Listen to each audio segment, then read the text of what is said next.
petit peu, je dirais, la nôtre en tant que louangeur. C'était la nôtre parce que nous étions chacun chez nous ou alors parfois en petite équipe confinée dans nos maisons ou dans nos home studios pour certains. C'était le cas pour les Libanais ou pour les Égyptiens et puis peut-être aussi pour les Allemands. Quelle joie d'ailleurs de voir les Allemands au passage. C'était formidable de les revoir comme ça. Excellent. Et je crois que le Seigneur nous a amené à une compréhension que nous devions rétablir en fait ces choses-là continuellement pendant ces 40 jours et nous préparer pendant 10 jours, comme les disciples l'ont fait en attendant le déversement de l'Esprit Saint jusqu'à la Pentecôte en fait, jusqu'à Shavuot. Est-ce que ce qui est un signe important, c'est que ce désir est né simultanément. Ça n'a pas été dirigé par une personne, par Tabitha ou par David Demian, mais ça a été dirigé vraiment par l'Esprit. Et plusieurs personnes ont reçu vraiment de continuer ces veilles d'1 heure par jour, le plus possible. Alors, moi, ça m'a parlé parce que nous, c'est quelque chose que le Seigneur a mis sur notre cœur au niveau de l'abri, avant qu'on commence à faire ces 72 heures de louange avec les Watchmen. Donc, je pense que c'est important. Alors, je ne peux pas filmer, enregistrer, monter toutes les veilles que je fais à la maison. Et ce ne serait pas juste techniquement et au niveau du temps, c'est juste pas possible avec le peu de débit Internet que j'ai chez moi. Mais je crois que je peux vous encourager à le faire chez vous, à prendre 1 heure dans votre journée. Je sais que ça peut sembler un gros challenge, 1 heure, mais de chanter, louer, prier en langue, 1 heure dans votre journée. Alors, on a nos quêteurs du matin, qui le font, eux, pendant une période de 3 heures. Donc, déjà, ils sont en prière pendant 3 heures le matin. Mais je vous encourage chacun dans votre culte personnel, votre adoration personnelle, à étendre votre temps d'adoration de louange sur 1 heure pendant ce décompte de l'Homère pour arriver jusqu'à Shavuot. Et voilà, de 6h à 8h30 du matin, vous avez les veilleurs dans la nuit, c'est réveiller l'aurore. Et eux font ce travail je ne vais pas tous les nommer, mais ils sont un certain nombre, de l'abri et pas de l'abri, peu importe, à le faire. Il y a plein d'initiatives en France. C'est aussi, en même temps que ces 72 heures de louange avec les Watchmen continus, il y avait aussi France Prière qui mettait en place un appel à l'adoration perpétuelle et continue sur la France, de 24 heures sur 24, 7 jours sur 7. Et donc, il y a beaucoup de louangeurs qui ne s'étaient pas mobilisés jusqu'à présent et qui se sont inscrits dans ce fonctionnement, je ne sais pas comment dire d'autre, cette action de louange sur cet autel d'adoration perpétuelle pour Dieu. Et je crois qu'il y a des choses que le Seigneur m'a dit par rapport aux quelques années qui se sont passées et à toutes les actions qu'on a pu vivre avec les Watchmen. Alors, je vais vous en parler ce matin juste brièvement. Je l'ai partagé sur le petit chat qu'on a avec les différents louangeurs des Watchmen.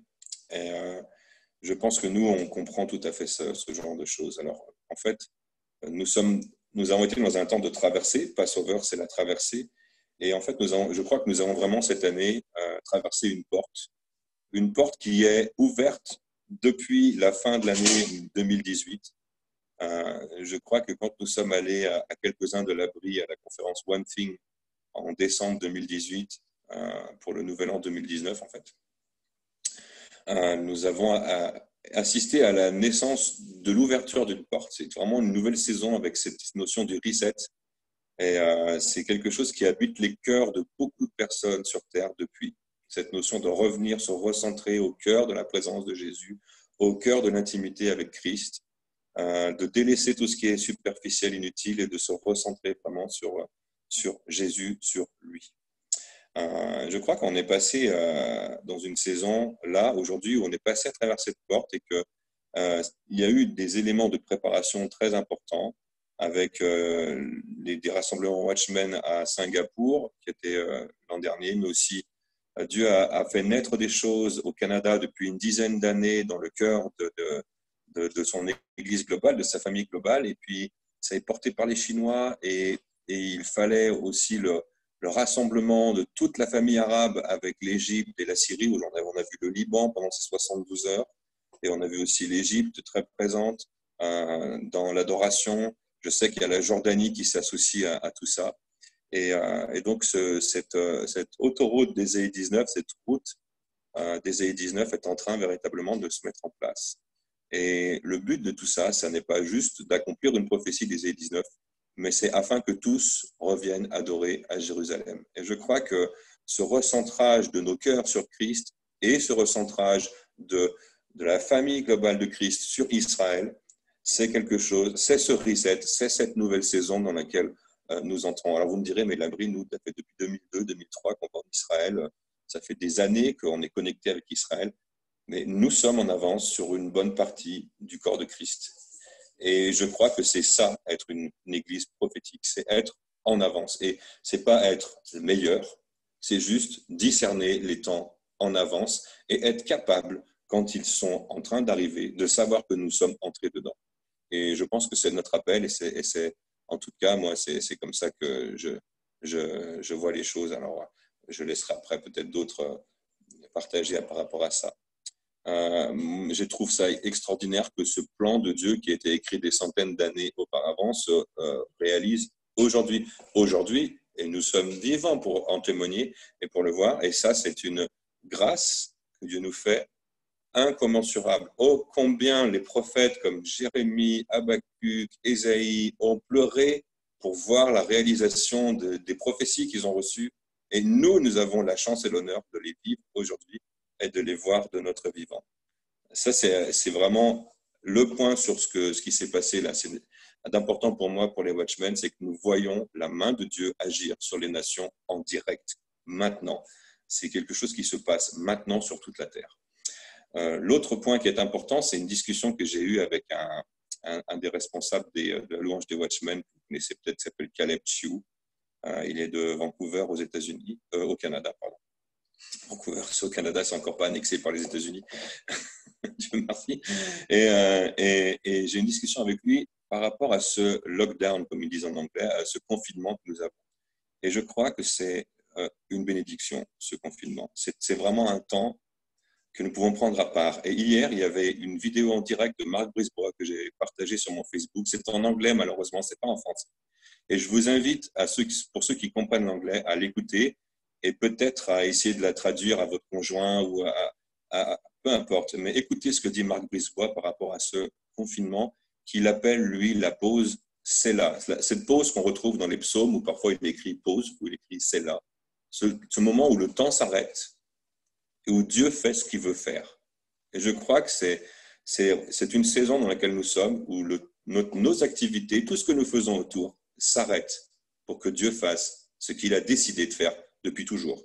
Et en fait, ce temps de confinement est une bénédiction en ce sens pour ça. Je ne dis pas que le coronavirus est une bénédiction, il tue des milliers de personnes, et nous prions qu'il soit guéri, et nous prions contre la propagation de ce virus. Mais je crois que Dieu utilise toutes choses pour son propre but à lui, pour ses plans à lui. Il est en contrôle de la situation, il n'est pas débordé par ce que le diable fait. Et Caleb me disait, mais j'ai vraiment à cœur de passer ce temps pour vivre aussi avec ma famille avec laquelle je suis enfermé, donc ça veut dire sa femme et ses enfants, à me rapprocher le plus possible du cœur de Jésus avec eux et de vivre ce reset ensemble.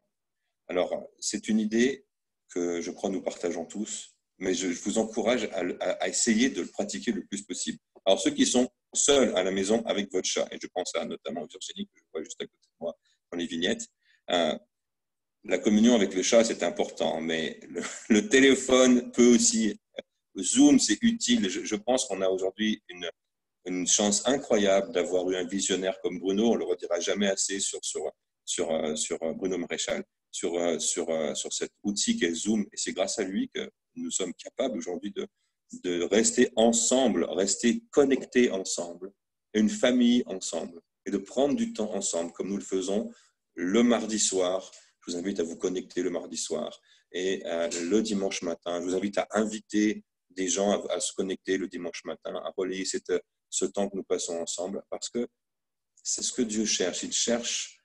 Il cherche un rapprochement de nos cœurs avec le sien. Et en cela, nous vivons la maison de Jean. Nous vivons le cœur de Jésus contre notre oreille. notre tête sur la poitrine du cœur de Jésus. Et en cela, nous le vivons, quelle que soit la période de l'année. Mais là, dans ce temps de pause où tout s'arrête, tout ne s'arrête pas pour tout le monde, les soignants continuent à travailler. Je sais que on ne peut pas faire une globalité pour tout le monde, mais dans l'esprit, il y a comme un temps de pause où nous devons chercher ce shalom de Dieu et ce temps à se recentrer sur le Seigneur. Et c'est vraiment les deux choses qui sont encourageantes, c'est de voir les nations se retourner vers Israël, de voir les cœurs se retourner vers Jésus dans ce temps de reset, mais de comprendre que ce temps de confinement, c'est aussi une bénédiction pour faire une pause par rapport à tout ce qui nous occupe à côté. Et je veux rassurer et encourager les parents alors qu'on nous parle de plus en plus que la rentrée scolaire sera au mois de septembre et qu'on va devoir ne pas retourner avec nos élèves en classe d'ici le mois de septembre. Je veux encourager les parents. Vous faites un travail formidable avec vos enfants. Vous êtes des enseignants à 100%, même si vous ne faites pas les cours que les profs donnent à vos enfants. Apprenez-le à faire d'autres choses. Apprenez-le à repasser le linge. Apprenez-leur à faire la vaisselle. Apprenez-leur à entretenir la maison. Apprenez-leur à dessiner, à colorier, à chanter en langue avec vous, à adorer le Seigneur, à lire la parole, à comprendre la parole. Parce que je pense que, comme le partageait Caleb, l'important n'est pas de suivre le niveau scolaire. L'important, je pense que nos enfants ne seront en retard de rien. Je pense que nos enfants, s'ils vivent avec Dieu, s'ils se rapprochent de Dieu, ils seront en avance. Ils seront donc prophétiques pour la saison qui vient.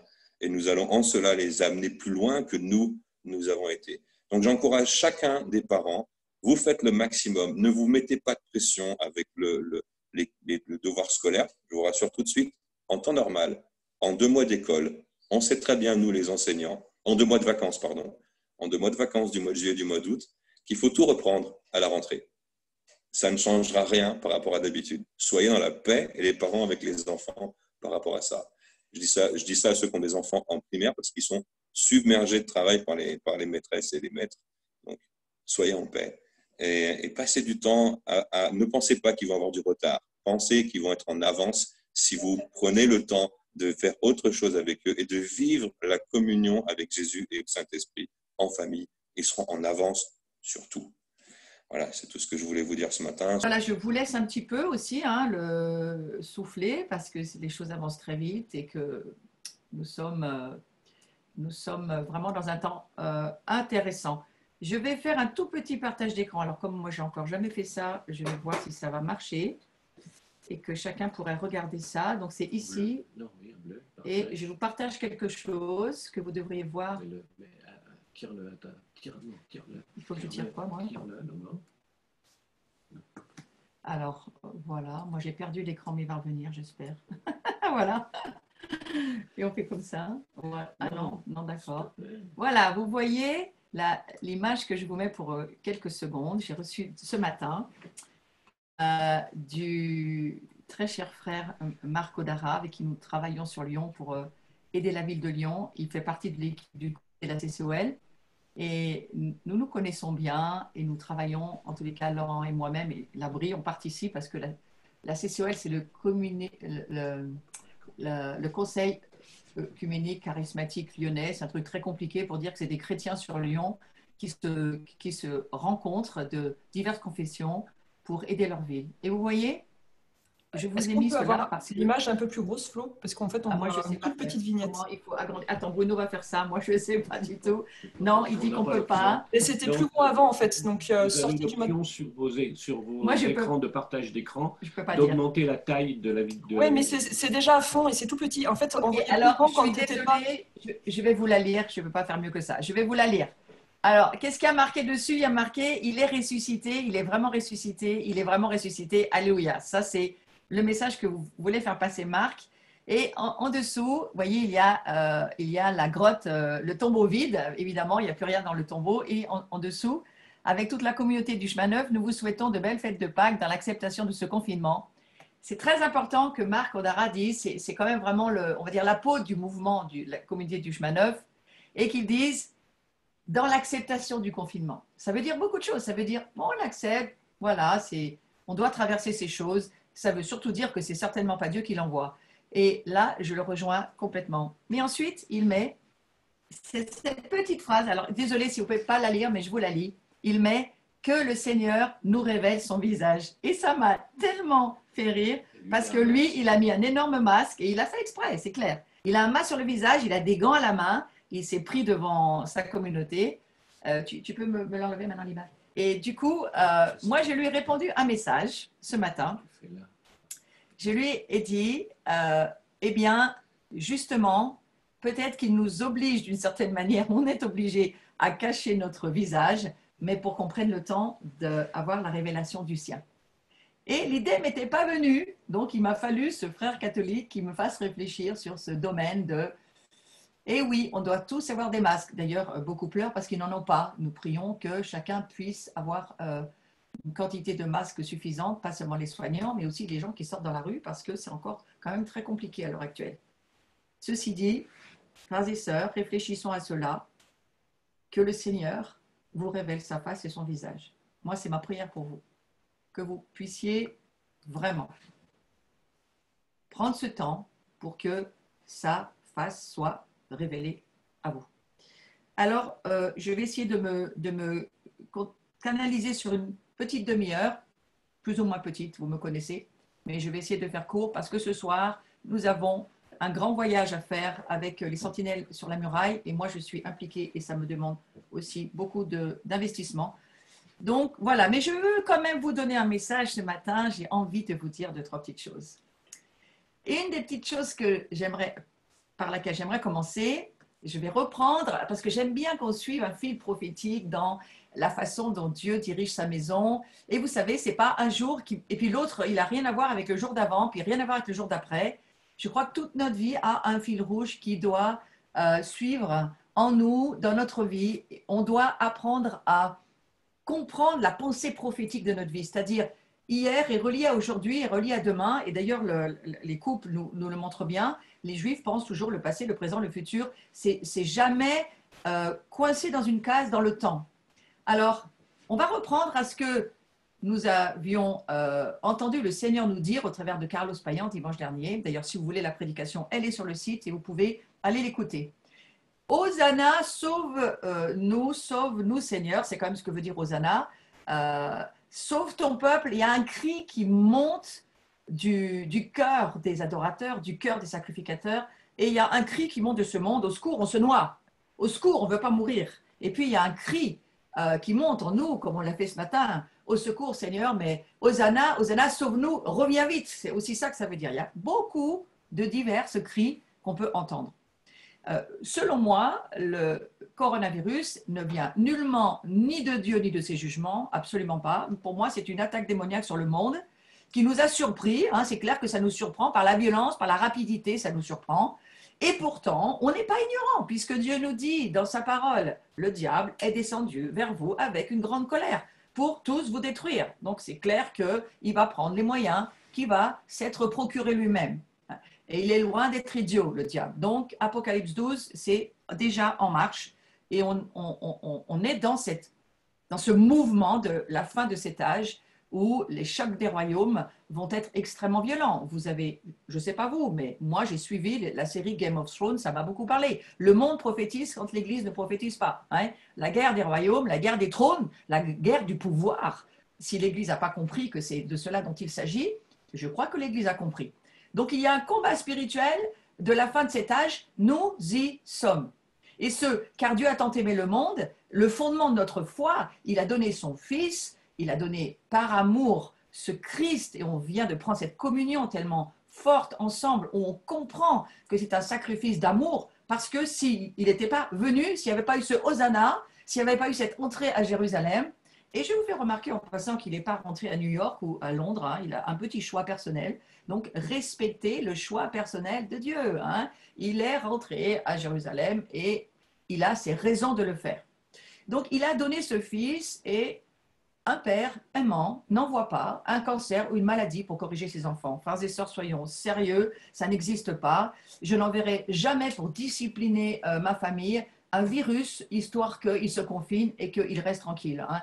Non, c'est que, je le redis, d'une situation qui est là parce que le péché est là, les iniquités sont là, la structure de la dette est toujours là. Il y a toujours de la dette dans les nations. Le diable en profite.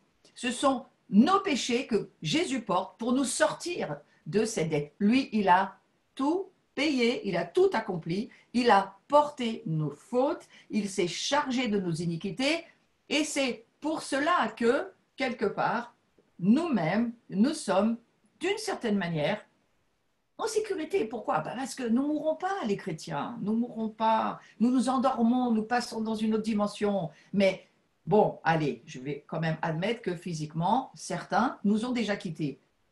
Cela fait partie d'un plan dans lequel Dieu sait ce qu'il fait. Il faut laisser notre confiance dans le Seigneur.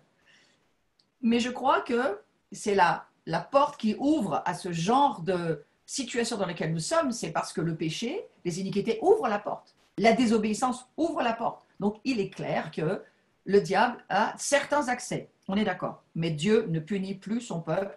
Et moi, je vais aller jusqu'à vous dire ce matin, assez rapidement, il nous appelle au combat. Il nous appelle au combat quand on a bu la coupe de l'espoir tout à l'heure, quand on dit qu'on boit la coupe qui nous amène ensemble de la sortie de l'Égypte, au fait que son sang ouvre la porte pour qu'on puisse être dans une nouvelle identité et une nouvelle nature qui fait qu'on peut vivre aujourd'hui. Ce n'est pas seulement pour vivre dans la sainteté, ça c'est une bonne chose de le faire, mais pas seulement. Il y a cette coupe de l'espérance d'un royaume qui arrive. Et le Seigneur nous dit dans sa parole que nous allons régner avec lui. Alors déjà ici, si vous voulez régner dans un monde qui ne lui appartient pas encore, il va y avoir des combats. Alors je suis allée jusqu'à me dire, non seulement Dieu ne punit pas son peuple, mais Dieu l'appelle au combat, à combattre l'ennemi, à combattre les virus, à prier pour que les virus meurent, à prier pour que les œuvres de l'ennemi soient détruites. Jésus est venu pour détruire les œuvres du malin, mais pas pour détruire les œuvres du diable, encore moins leur vie. Il est venu sauver le monde. Donc, Éphésiens 6, verset 10, je vous le lis parce que dans le contexte d'aujourd'hui, moi, c'est un passage que j'enseigne depuis 30 ans, ce n'est pas nouveau, mais dans le contexte d'aujourd'hui, il va prendre une autre dimension, vous allez voir. Au reste, fortifiez-vous dans le Seigneur. Éphésiens 6, verset 10, mais vous pouvez m'écouter, ça suffira. Et par sa force toute puissante. Vous entendez ce qu'il nous dit? Il nous dit, au reste, Julien, Chantal, Isabelle, qui que tu sois, fortifie-toi dans le Seigneur par sa force toute puissante. Ce n'est pas pour aller te rendre malade ou te mettre sur un lit de mort. Non, il te dit, lève-toi, je vais te donner la force et une puissance pour que tu puisses quoi? Au verset 11, revêtez-vous, revêtez-toi de toutes les armes de Dieu afin de pouvoir tenir ferme contre les ruses du diable. Alors, il y a le mot ruse, il est gentil. Hein. Dans certaines traductions, c'est des manœuvres du diable et ce sont des stratégies extrêmement cruelles, destructrices. Pensez un peu, si vous avez regardé la série de Tchernobyl, excellent, regardez-la, mais pas le soir, hein, regardez-la dans la journée. C'est une excellente série qui vous réexplique les manœuvres de l'ennemi. Les manœuvres de l'ennemi sont terribles, cruelles, elles veulent tuer, détruire. C'est le travail du diable. Mais au verset 12, nous n'avons pas à lutter contre la chair et le sang, mais contre les dominations, contre les autorités, contre les princes de ce monde de ténèbres, contre les esprits méchants dans les lieux célestes. Pendant ce confinement, oui, je suis d'accord, nous nous rapprochons du cœur de Dieu, nous cherchons son cœur, nous cherchons à savoir ce qu'il veut nous dire. Moi, ce que j'entends, c'est qu'il m'aime et il veut sauver ce monde parce qu'il l'aime aussi. Et qu'il n'est pas là pour envoyer ses jugements maintenant, ce n'est pas ce que la Bible nous dit. Et les prophéties ne vont pas dans ce sens pour le moment. Pour le moment, c'est juste qu'il nous dit, mais fais la guerre au diable.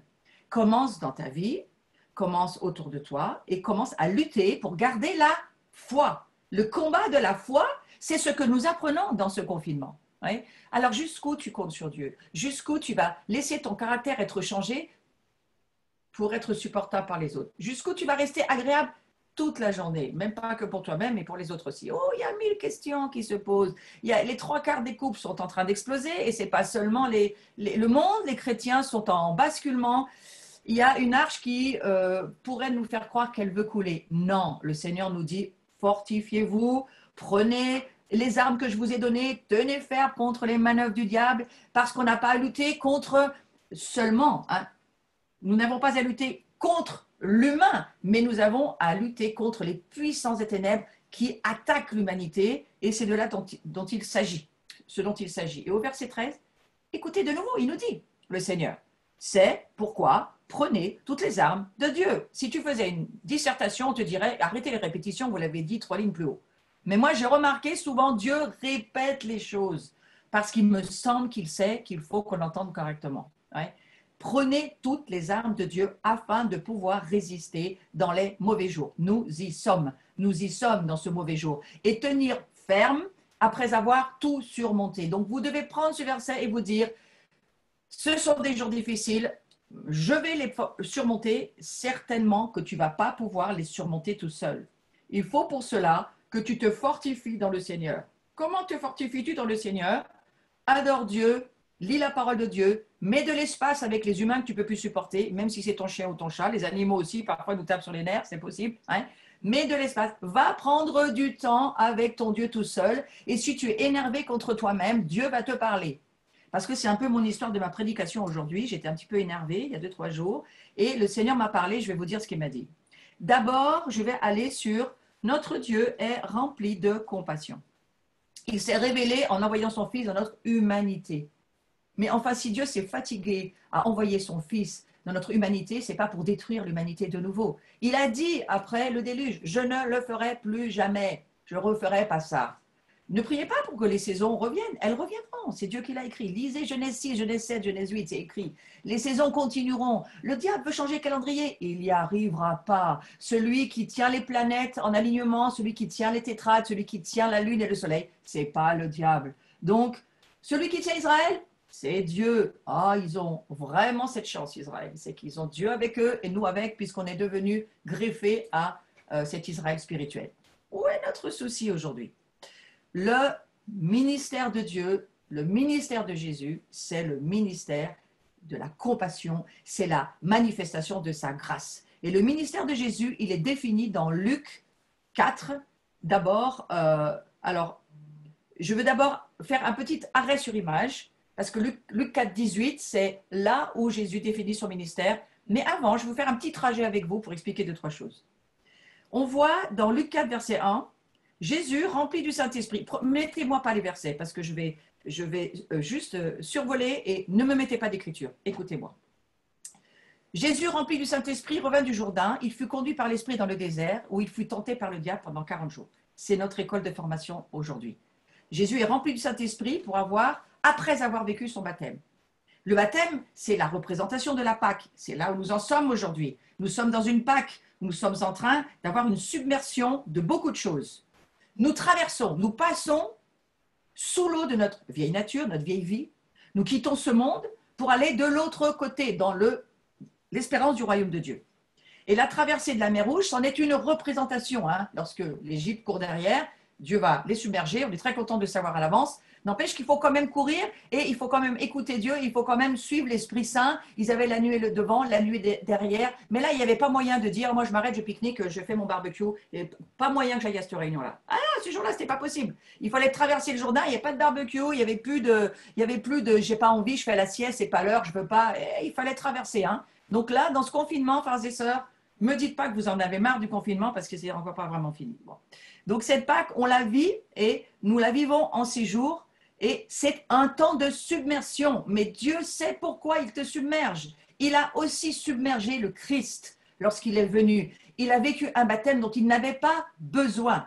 Peut-être toi tu te dis, mais j'ai pas besoin de ce baptême, c'est déjà tout est mort chez moi. Alors ça déjà, il faudrait que ça soit prouvé. Et la deuxième chose, c'est que même Christ n'avait pas besoin de ce baptême, mais il s'est identifié au monde pour pouvoir l'aider. Donc toi-même, dans ce que tu es en train de vivre, identifie-toi au Christ et à ce monde et vis cette submersion. J'ai beaucoup aimé Marc Odara quand il a dit « j'accepte le confinement ». Mais c'est une parole extraordinaire parce que c'est une parole qui ouvre à la bonne mentalité. Ouais.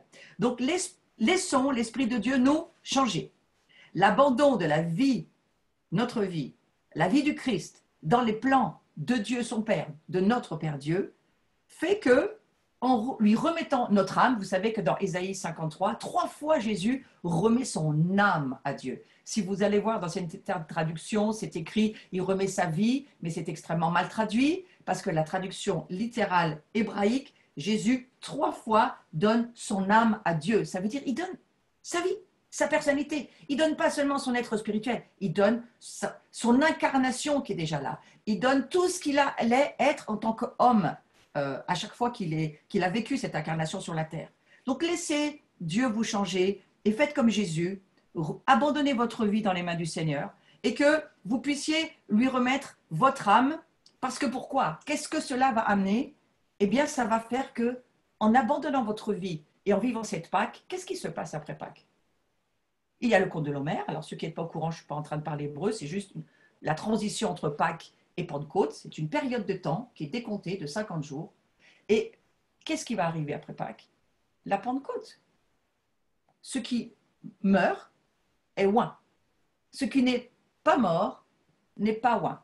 Alors, désire mourir à ce que Dieu ne veut pas voir dans ta vie, parce que tout ce que tu lui confies dans la mort, Dieu va le oindre.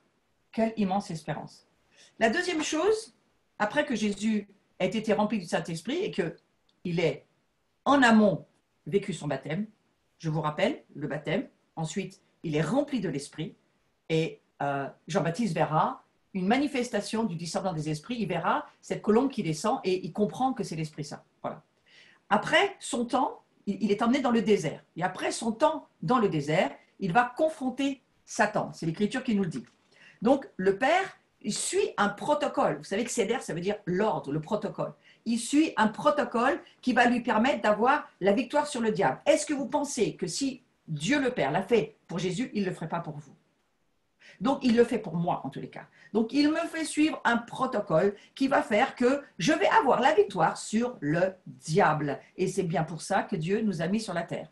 Hein? Jésus est venu afin qu'il détruise l'œuvre de l'ennemi, mais pas seulement. Il a dit, moi et mes disciples, nous allons détruire les œuvres du diable. Dieu travaille toujours avec l'humanité, c'est pour ça qu'il nous a créés. Donc, il y a quelque chose dans lequel il faut entrer dans la conscience, et cette école à laquelle nous sommes en ce moment, c'est cette école d'apprendre à avoir la victoire sur le diable. Dieu attend notre abandon dans la foi et pas seulement dans la confiance. Et là, je vais aller sur ce texte de Luc et je vais aller un petit peu plus loin. Ne me mettez pas l'écriture, je la lis toujours très rapidement. Vous savez que c'est toute cette histoire où il mange, il a eu faim et le diable lui dit « Si tu es le Fils de Dieu, ordonne à cette pierre qu'elle devienne du pain. » Et Jésus lui répond, il est écrit. Ensuite, Jésus lui dira, le diable lui dira, il lui montre tous les royaumes et puis il lui dit, je te donnerai toute cette puissance, mais il faut que tu m'adores, il faut que tu me serves. Jésus lui dit, mais pas question, il est écrit, tu adoreras le Seigneur ton Dieu et tu le serviras lui seul. Jésus, il ne fait pas des débats, il n'est pas dans les médias sur France Info ou CNN. Hein. Jésus, il dit juste, il prend l'écriture et il lui dit, voilà, c'est écrit ça, la deuxième fois, c'est écrit. Il répond au diable parce que son Père dans l'écriture a déjà écrit. Et puis, la troisième fois, c'est la même chose. C'est le diable hein, qui le conduit à Jérusalem. C'est l'esprit qui emmène Jésus dans le désert, mais c'est le diable qui emmène Jésus à Jérusalem. Vous voyez, attention, ce n'est pas toujours celui qu'on croit qui nous emmène quelque part. Il faut du discernement cette saison. Et donc, de nouveau, dans son histoire entre le désert et Jérusalem, à la troisième tentation, le diable l'amène en haut du temple. Et puis il lui dit, mais si tu es le Fils de Dieu, jette-toi, on va voir si tu meurs ou pas. Et Jésus lui dit, mais pas question, il est dit, tu ne tenteras pas le Seigneur ton Dieu.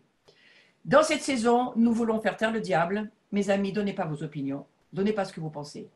Une parole que le Saint-Esprit vous rappellera ou vous amènera à lire, ou vous amènera par quelque chose, fera votre victoire. Et ensuite, on voit qu'après l'avoir tenté de toutes ces manières, le diable s'éloigne de lui. Regardez bien, au verset 13, je suis toujours dans Luc, 4, 13. Oui, après l'avoir tenté. Après l'avoir tenté de toutes ces manières. Donc le diable, il est quand même assez limité, hein. Il a ses 3 manières, puis après, il n'a plus d'idées, donc voilà, c'est fini. Le diable, il est limité, frères et sœurs. Croyez pas qu'il n'est pas limité. Mais il s'éloigne parce que quoi? Il a dans la tête qu'il va revenir. Alors quand vous avez gagné une victoire, ne croyez pas que c'est fini jusqu'à ce que Jésus revienne. Votre victoire, elle est là pour toujours. Non, vous allez avoir une autre guerre à tenir. Et nous sommes tous en ce moment dans une guerre ensemble à tenir. Parce que plus ça va, plus les guerres nous dépassent, moins nous pouvons les faire tout seuls, plus il va falloir que nous ayons de l'autorité et de la puissance. Mais Dieu avait quelque chose derrière la tête. Il savait, Dieu. Dieu, il savait qu'à un moment donné, ça ne serait plus le ministère machin, le ministère madame truc, le ministère chose. Mais que ça serait sa famille qui allait prendre l'autorité et la victoire et qu'aucun homme ne prendrait la gloire de rien du tout.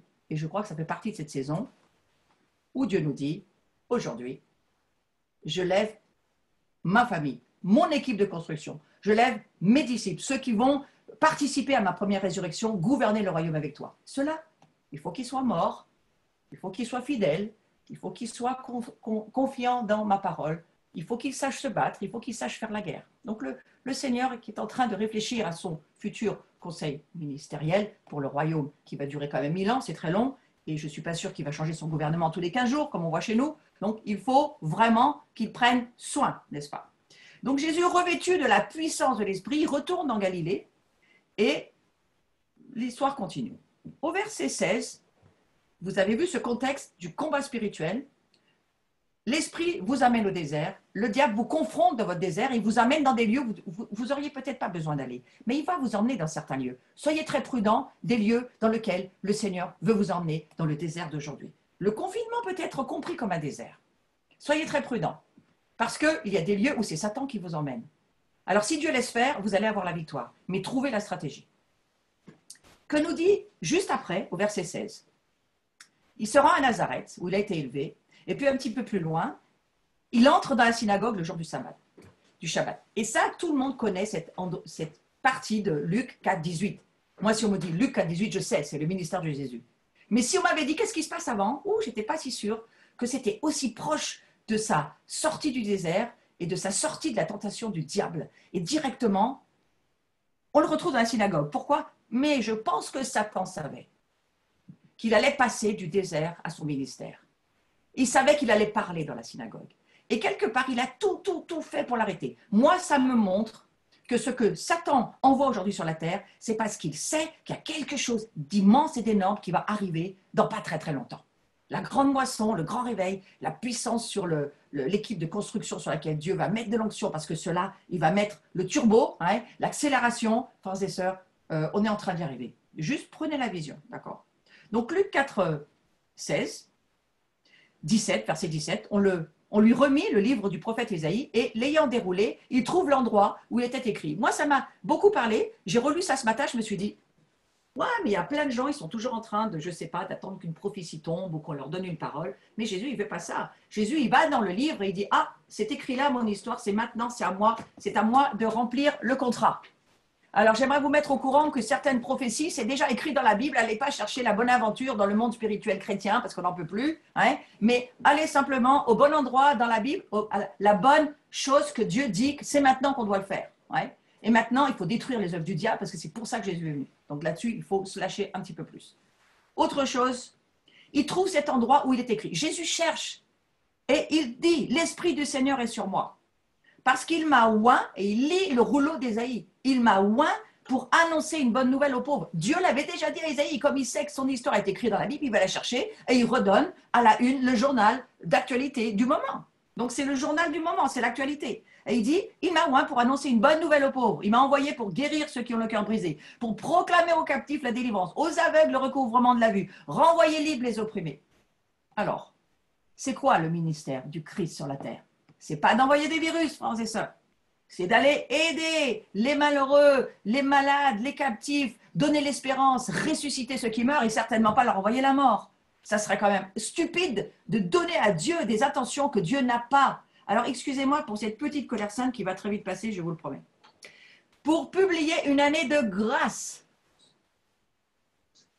Publier une année de grâce, pas une année de malheur. Donc, nous sommes dans une année de grâce et il faut connaître l'Écriture et c'est là où nous en sommes. Et ensuite, il roule le rouleau, il roule le livre, il le remet au serviteur, il s'assoit. Jésus, il est tranquille, il n'est pas tendu, il n'est pas inquiet. Il est complètement en train de vivre sa prophétie. Frères et sœurs, nous, le peuple de Dieu, dans cette saison, nous sommes complètement en train de vivre la prophétie. Nous sommes en train de la vivre. Nous sommes de ceux qui déclarons ce que Dieu attend qu'on déclare depuis longtemps. Et les prophètes qui voulaient déclarer dans ces paroles, eux, ils n'ont pu que prophétiser. Mais ils n'ont pas pu parler de la part de Dieu. Est-ce que vous imaginez, pendant que je vous parle, le Saint-Esprit me ramène ça à l'idée, ça va encore rajouter du temps à mon message, il me rajoute toujours plein de temps à mon message, le Saint-Esprit. Après, on me dit, mais c'est toujours trop long. Mais alors, est-ce que je vais faire taire Dieu? Juste pour vous dire, Pessar, ça veut dire le mot P, la bouche, P, c'est la bouche, l'explosion, la déclaration explosive, Sar, qui doit donner les louanges de Dieu, qui doit élever ce que la bouche doit dire. Pessar, c'est ce que ça veut dire. La bouche parle et lève les louanges du Créateur. Alors, on va lever quoi dans cette saison, frères et sœurs? On va lever une parole positive et on va lire la Bible et on va vivre la prophétie qui est écrite pour nous. Ce que Jésus a fait, nous devons le continuer jusqu'à ce qu'il revienne. Nous devons faire son ministère. Ou pas. Est-ce que nous allons ne pas le faire? Parce que on n'a pas bien compris comment ça fonctionne dans la parole de Dieu. Et regardez, on va lire juste après, au verset 21. Alors, tous ceux qui se trouvaient dans la synagogue avaient les regards fixés sur lui en disant « Mais qu'est-ce qu'il tourne? Mais qu'est-ce qu'il nous raconte? Il s'assoit sur la chaise d'Élie. En plus, on n'a pas le droit de s'asseoir sur cette chaise-là. Mais qu'est-ce qu'il nous tourne, ce gars ?» Les religieux sont comme ça. Et il dit, très tranquillement, il commence à leur dire « Aujourd'hui, cette parole de l'Écriture que vous venez d'entendre est accomplie. » Vous imaginez la scène dans une synagogue. On va entrer dans des temps, frères et sœurs, où la Bible nous dit que le corps des rachetés, le corps de Christ, à la fin des temps, va avoir à traverser sa Pâque pour arriver à Pentecôte. Nous sommes en train de commencer à aller à Pentecôte. Pour pouvoir vivre les événements que Dieu veut que nous vivions, il nous faut monter dans l'adoration. Il nous faut être remplis de l'Esprit Saint. Il nous faut avoir une confiance absolue dans le Seigneur. Et il nous faut vraiment comprendre que si l'Esprit Saint nous amène au désert, ce n'est pas l'Esprit Saint qui nous dit qu'il faut qu'on se jette du haut du temple. Ce n'est pas la même entité derrière. Donc attention à tout ce que vous entendez. Et que les paroles que nous prononçons cette saison vont déterminer si nous allons faire partie de l'équipe de construction ou si nous allons faire partie de l'équipe de démolition. Et là, Dieu, chômage technique éternel pour ceux qui, je crois, vont penser qu'ils ont le droit de parole à dire qu'aujourd'hui, on est en train de couler. Non, non, certainement pas. Jésus, dans un monde qui était tenu sous la tyrannie de l'Empire romain, imaginez ce que ça veut dire, avec la tyrannie du gouvernement des empereurs et puis de la situation des Juifs à cette époque-là, Jésus il arrive tranquillement. Il est la prophétie. Il est en contact avec son Père. Il sait ce qui se passe de l'autre côté. Il sait que quelque part, tant qu'il va rester en prière et tant qu'il va entendre la voix de son Père, il va pouvoir avancer. Il sait qu'il a besoin du Saint-Esprit tout le temps. Donc, il va sans arrêt prier pour être rempli de l'Esprit Saint. Et ce protocole-là, il faut que nous aussi, nous le suivions. Je crois qu'on n'a pas d'autre chemin que celui-ci. Si vous êtes d'accord avec moi, faites-moi comme ça, que je vois si vous suivez. Ça va. Moi, je vois au moins une page et après, je vais regarder la suivante, où il n'y a pas grand monde, mais je pense parce qu'ils veulent entendre. Voilà. Très bien. J'aime beaucoup votre encouragement. Ça m'aide beaucoup pour ce dans quoi je vais aller. Vous vous souvenez que Carlos nous a beaucoup partagé l'histoire d'avoir un cœur. Et après, et c'est là où je vais raconter un peu mon histoire vite fait et vous donner 2-3 petites directions prophétiques. Est-ce que vous me donnez encore 10 minutes, par exemple? Oui, la plupart, oui. Si vous fermez votre fenêtre et qu'il n'y a plus personne, j'arrêterai de parler. Donc là où je veux finir, c'est finir, pas tout à fait. Je sortais du dimanche dernier. J'étais un peu troublée parce que j'ai certaines réactions émotionnelles parfois où on peut avoir une espèce de montée d'adrénaline à l'intérieur où on se dit mais comment c'est possible d'entendre des choses pareilles, ouais. Et vous savez bien de quoi je parle, ce dont je parle, parce que je vous en parle depuis un petit moment. Hein. Il ne faut pas se tromper de discernement dans les temps où nous sommes aujourd'hui. Et penser qu'on a un Dieu qui nous enverra un virus pour nous corriger, ça c'est quand même, on devrait quand même plus en être là.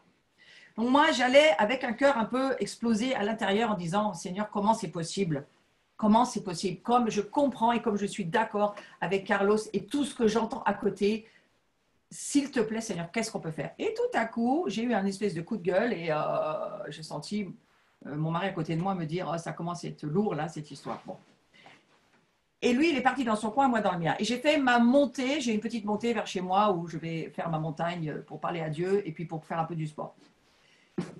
Et là, j'entends Dieu qui me dit, est-ce que ton cœur est impliqué dans ce que tu fais pour Dieu ces jours de confinement? Est-ce que tu fais les choses par devoir ou par obligation? Est-ce que tu es sous la loi ou est-ce que tu es obligé? Et j'étais en discussion avec Dieu parce que j'ai certaines réactions de certaines personnes avec qui je suis en contact. Et franchement, leur réaction, moi j'ai du mal quand une personne va faire passer son service avant la compassion du cœur. Vous me comprenez? Vous comprenez ce que je veux dire ou je explique autrement?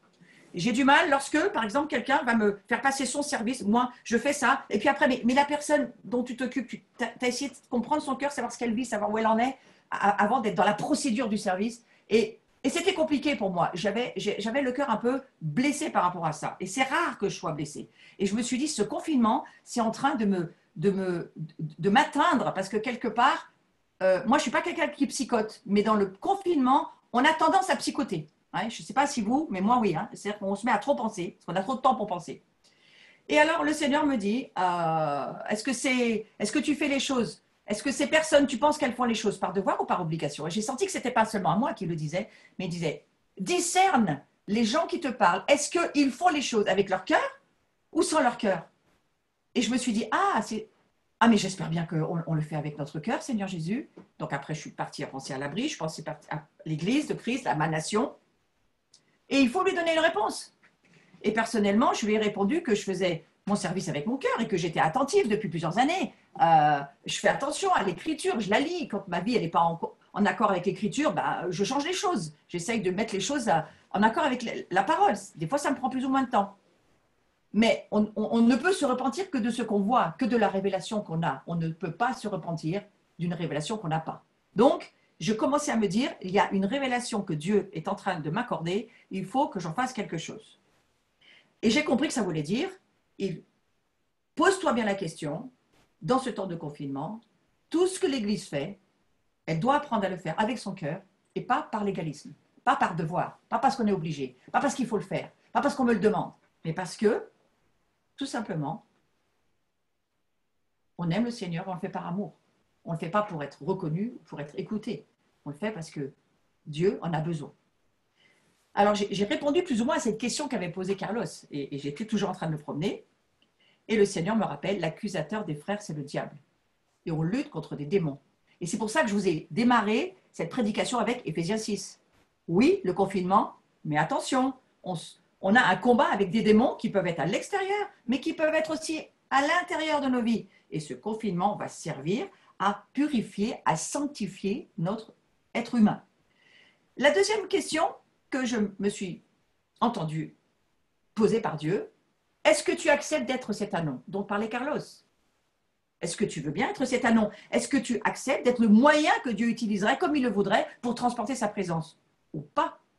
Et ma réponse a été de lui rappeler que depuis très très longtemps, j'avais un petit peu comme Pierre peut-être dit, écoute Seigneur, mais tu le sais Seigneur, ta question là, j'ai répondu quand même. Hein. J'ai dit, oui, moi je veux bien, moi je veux être cet anon, mais j'espère que c'est que ça que je suis, parce que je vois pas qu'est-ce que je pourrais être d'autre avec toi, quoi, t'es Dieu.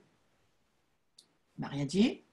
Et j'ai renouvelé mon alliance avec Dieu sur mon chemin en disant, ok, Seigneur, moi je veux bien porter ta présence.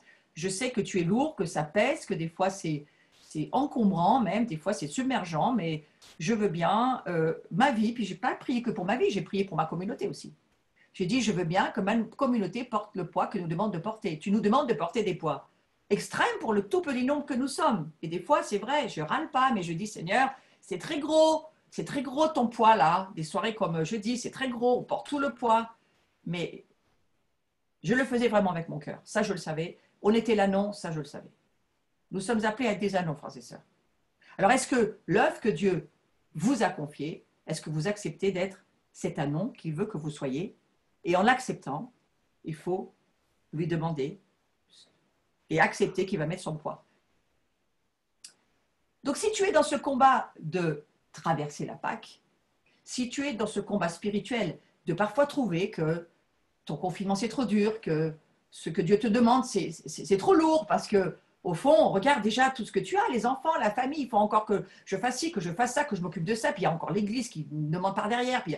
Alors, moi, je te dis une chose, si tu es dans ce combat spirituel, ça montre, comme Jésus l'a été dans le jardin de Gethsémane, Jésus, dans son incarnation, il a vraiment eu des angoisses, il a vraiment eu des peurs, il a vraiment eu des difficultés humaines, mais il les a surmontées en faisant confiance à son Père. Donc, c'est pour moi, si tu vis cette Pâque avec des pressions, des surpressions, des dépressions, des oppressions, pour moi, ça veut dire que, quelque part, c'est une manifestation de ta participation. Dis Amen, Seigneur, Amen. Voilà. Tiens ferme, prends courage, reprends le texte d'Éphésiens 6 et dis-toi que, quelque part, cette période, elle est là pour te fortifier, pour te rendre fort, elle est là pour que tu puisses avoir la victoire sur le diable. Et la dernière chose que je vais aborder, parce que c'est la dernière question qui m'a été posée pendant ma promenade. Ce que tu fais dans ces jours, tu le fais avec un cœur dur ou avec un cœur de compassion, un cœur de chair. Et je sais ce que Jésus a écrit par le prophète Jérémie à son peuple. Vous êtes devenus durs, de coups, mais ce que je veux, c'est changer vos cœurs de pierre en cœur de chair. Donc, je me suis dit, je comprends la question qu'il me pose et ok, bah écoute, moi Seigneur, je ne veux pas avoir un cœur dur, je veux avoir un cœur de compassion, un cœur de chair. Alors on va aller dans Jean 21, ne prenez pas les versets, je vais juste vous lire rapidement. Jean 21, verset 3, c'est l'histoire avec Jésus, vous savez l'histoire où la fameuse nuit où ils sont à la pêche et ils ne prennent rien. Cette nuit, ils ne prennent rien, c'est l'histoire avec les disciples. Et Jésus se trouve sur le rivage, mais les disciples, ils ne savaient pas que c'était Jésus. Et eux, ils ont fait une pêche toute la nuit, ils n'ont rien pris, ils en ont ras le cake. C'est un petit peu la France depuis ces 50 années. Nous, on va à la pêche, on fait de l'évangélisation, machin. Ce n'est pas super performant et on pourrait avoir un petit peu quand même de l'amertume en nous en se disant où est-ce qu'on en est, hein? Et on ne sait parfois pas que Jésus, il est à côté de nous sur le rivage et qu'il attend quelque chose. En tous les cas, c'était l'histoire des disciples. Et au verset 6 de Jean 21, il leur dit « Jetez le filet du côté droit de la barque et puis vous trouverez. » Donc, ils ont fait ce que Jésus leur a dit. Et puis, ils ne pouvaient plus arrêter de tirer le filet tellement il était lourd. Vous connaissez l'histoire, tout le monde la connaît. Et du coup, on voit un petit peu plus loin qu'ils tirent le filet à terre et ils prennent plus de 153 poissons. Le filet ne se rompt pas, mais c'est tout juste. Hein, voilà. Et regardez maintenant, on arrive au verset 12. Jésus leur dit, venez et mangez. Et moi, j'ai eu l'impression qu'il refaisait un repas petit sédère sur la plage avec ses disciples.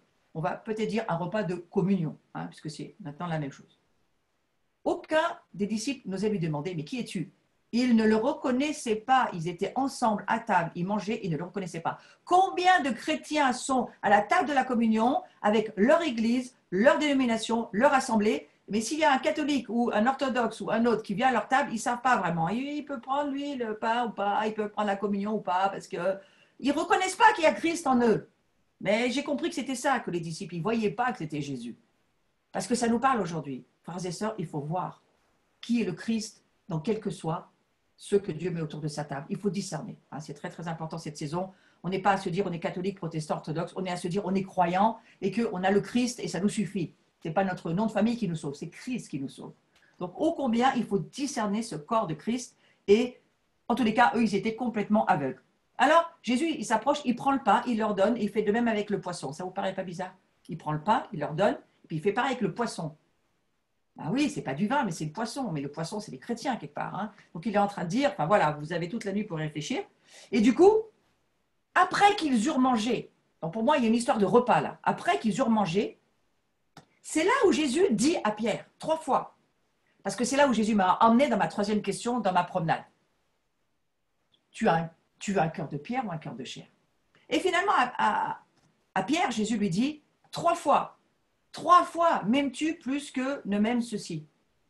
Alors c'est la question qu'il nous pose aujourd'hui. Est-ce que tu m'aimes plus que ceux qui sont autour de toi m'aiment? Parce que lui, il ne nous demande pas de regarder comment les autres aiment Jésus, il nous demande de regarder comment nous, on aime Jésus. Quand est-ce qu'on l'a renié? Quand est-ce qu'on a fait ce qu'il nous a dit? Quand est-ce qu'on n'a pas fait ce qu'il nous a dit? Hein? Donc, en fait, c'est ça. C'est ça. Et il lui dit 3 fois, pour le Père, pour le Fils, pour l'Esprit Saint. Comprenez ça comme vous voulez. Ici, nous sommes en face de quelque chose d'incroyable, et c'est pour ça que ça m'a parlé pour ce dimanche, et c'est la fin de ma prédication, je vous le promets. Pierre fut attristé de ce qui lui avait posé 3 fois la question. Peut-être certains vous êtes attristés parce que dans ce confinement, vous avez peut-être l'impression que c'est Dieu qui n'a pas confiance en vous, c'est Dieu qui vous chicane sur des trucs, pourquoi faire, peut-être qu'il y a des trucs chez Dieu qui vous énervent, hein, c'est possible. Moi, j'écoute beaucoup de rabbins, ils sont très énervés. Donc, quelque part, moi, ce n'est pas mon cas vraiment là, mais quand même, il y a des choses qui m'énervent quand même. Et il lui répond, Seigneur, Pierre qui répond, il lui demande une 3e fois, hein, m'aimes-tu? Pour finir, Pierre, il lui dit, Seigneur, tu sais toutes choses, tu sais que je t'aime. Ce qu'il n'a pas compris, c'est que Jésus était en train de couvrir ses 3 reniements. Mais ça, il n'avait pas compris. Peut-être que vous n'avez pas compris que Dieu il est en train de régler certains de vos reniements. Ouais. Combien de fois vous avez reconnu Christ chez les autres? Combien de fois vous avez accueilli le plus petit? Combien de fois vous avez... Mais je pourrais me dire la même chose. Hein. Donc, on est en face de quelque chose qui est extrêmement important de comprendre. Il met Pierre face à la peur qu'il a eue quand il a renié. Et il n'a pas relié forcément ce moment au moment du reniement. Il ne va pas poser juste derrière. Il était sur la croix, il ne pouvait pas. Hein. Mais vous savez, Dieu, il prend son temps et il intervient au bon moment. Et le diable a compris cette stratégie parce qu'il semblerait que le diable fasse pareil. Hein. Mais c'est quand même Dieu qui intervient toujours au bon moment. Alors Dieu, il intervient au bon moment et il lui dit 3 fois, mais Pierre, ton reniement, pourquoi tu m'as renié? Pourquoi vous croyez que Pierre, il a renié Jésus? Parce qu'il a eu peur de mourir. Alors, est-ce que nous, aujourd'hui, il ne faut pas qu'on y réfléchisse et qu'on se dise, est-ce que tout ce que nous faisons, nous le faisons d'une certaine manière pour nous protéger? Il y a une peur intérieure, il y a quelque chose. Et donc, quelque part, on a un cœur qui est en train de s'endurcir. On fait du rituel religieux ou carrément on ne va plus dans les églises parce qu'on n'a plus envie. De toute façon, là, on n'a pas le choix, on n'y est plus au moins. Mais alors maintenant, c'est la maison, hein, c'est peut-être pire que l'église, vous allez voir. Donc, voilà, c'est quoi que Dieu est en train de nous faire vivre? Ouais. La peur fait son œuvre et rend les cœurs durs. N'ayez pas peur dans cette saison. Dites-vous simplement qu'il faut accepter ce confinement et que Dieu sait ce qu'il fait, mais vous faites un travail dans votre cœur. Si vous ne faites pas de travail dans votre cœur va s'endurcir parce qu'il va se laisser être influencé par les contrôles de ce monde, les contrôles des paroles que vous entendez de ce monde, et ça va rendre votre cœur dur. Alors, restez chez vous, oui, et là, je vais peut-être finir, ça va peut-être vous surprendre, mais j'ai un dernier point, et je prie que vous le compreniez bien. À un moment donné, j'ai entendu le Seigneur me dire ceci. La peur, l'angoisse rendent certains cœurs durs. Ça, je l'ai entendu me dire. Oui, d'accord, Seigneur. Et que ceux qui resteront sous la loi ne se soumettront jamais à ceux qui marchent par l'esprit. On va tous dire Amen. Vous êtes d'accord? C'est facile à comprendre ça. Hein? Ceux qui vivent sous la loi n'arriveront jamais. Ils ne pourront jamais suivre la vie de l'esprit. Mais ça allait beaucoup plus loin, ce que Sylvain m'a dit. Il m'a dit, la loi, si la loi prévaut, la grâce est vaincue. La grâce a perdu. Ah, si la loi prévaut, la grâce est vaincue. Qu'est-ce qui prévaut sur toi, m'a dit le Seigneur. Alors moi, j'ai été à Toronto, je connais très très bien ces sujets de la grâce et de la loi, et je prêche depuis des années de ne pas être sous la loi. Je dis, Seigneur, s'il te plaît, fais-moi grâce, pose-moi pas cette question. Mais il m'a dit, c'est pas pour toi que je la pose pour l'Église. Ah, ça m'a un peu rassuré.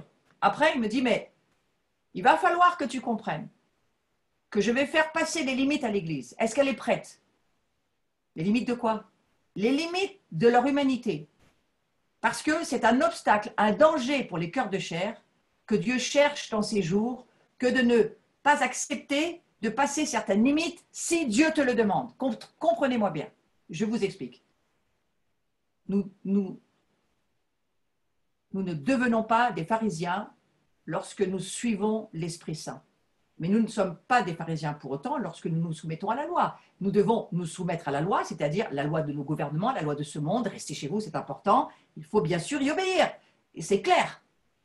On a besoin vraiment d'obéir à la sagesse et à l'intelligence du moment dans lequel nous sommes. Restez chez vous si vous n'avez pas d'autre chose à faire que ce monde nous demande pour aider. Donc les soignants et tous ceux qui servent, on est bien d'accord que ceux-là, ils ne restent pas chez eux, ils vont servir. Et on prie pour eux.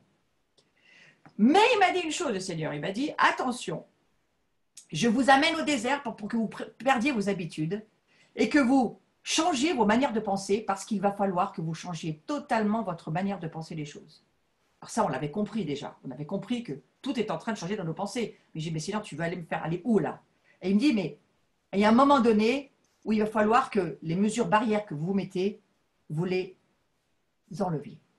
J'ai dit, qu'est-ce que tu me racontes? Alors, les mesures barrières de ce monde ne prévaudront pas sur l'ouverture et la dimension de l'Esprit Saint en nous. Ça veut dire qu'à un moment donné, et je ne parle pas de l'histoire du virus là, mais je parle qu'à un moment donné, lorsque le chrétien ne pourra plus commercer, lorsque le chrétien ne se soumettra pas au gouvernement de ce monde, lorsque le gouvernement mondial va prendre ses droits, ce qu'il les prendra, vous allez vous soumettre à cela. Et j'ai bien compris ce que le Seigneur était en train de me dire. Et il m'a dit, nous devons être conscients. Et le cœur de Dieu, vous voyez, c'est à ce point. Où est le cœur de Dieu? C'est que Jésus, à un moment donné, il s'est approché des lépreux. C'était interdit par la loi, c'était interdit par la Torah. Et j'ai entendu, vraiment, j'ai vu, dans mon esprit, j'étais en train de grimper sur la montagne, un peu moins énervé, parce que déjà, ça allait mieux qu'il y avait Dieu. Et je vois Jésus embrasser les lépreux. Il me dit, mais regarde, il a franchi la barrière, Jésus, lui. Les barrières, les mesures de sécurité, elle n'y était pas.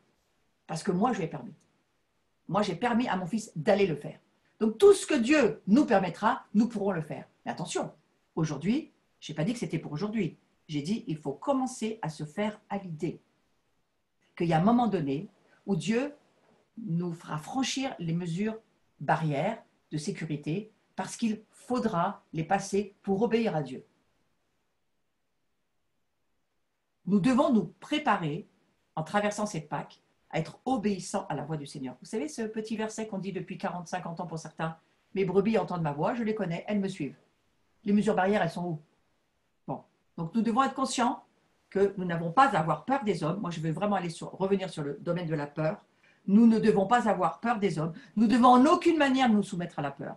Nous devons avoir la conscience que nous ne devons pas avoir peur des hommes, ouais, parce qu'à un moment donné, il faudra passer des lignes, il faudra passer des barrières, et certains pourront, d'autres ne pourront pas.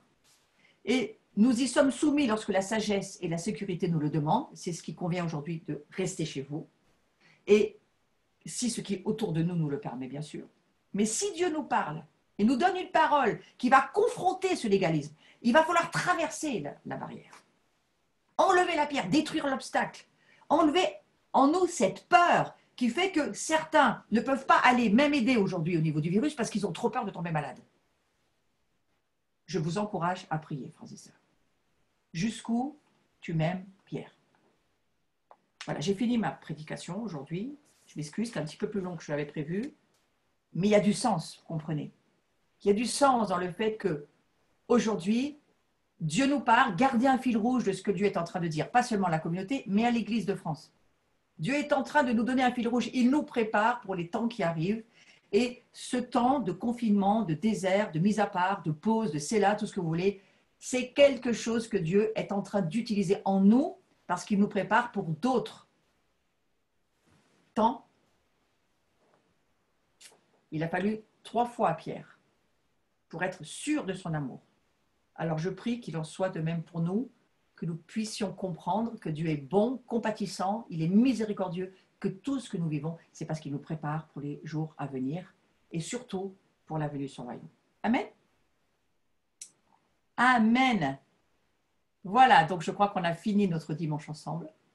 On va se retrouver ce soir pour tous ceux qui voulaient à 20h30 sur Sentinelle sur la muraille. On va avoir un temps d'intercession fort pour la France avec beaucoup de personnes qui vont pouvoir intervenir. Et je vous souhaite en attendant un très très bon appétit et un très beau dimanche. Et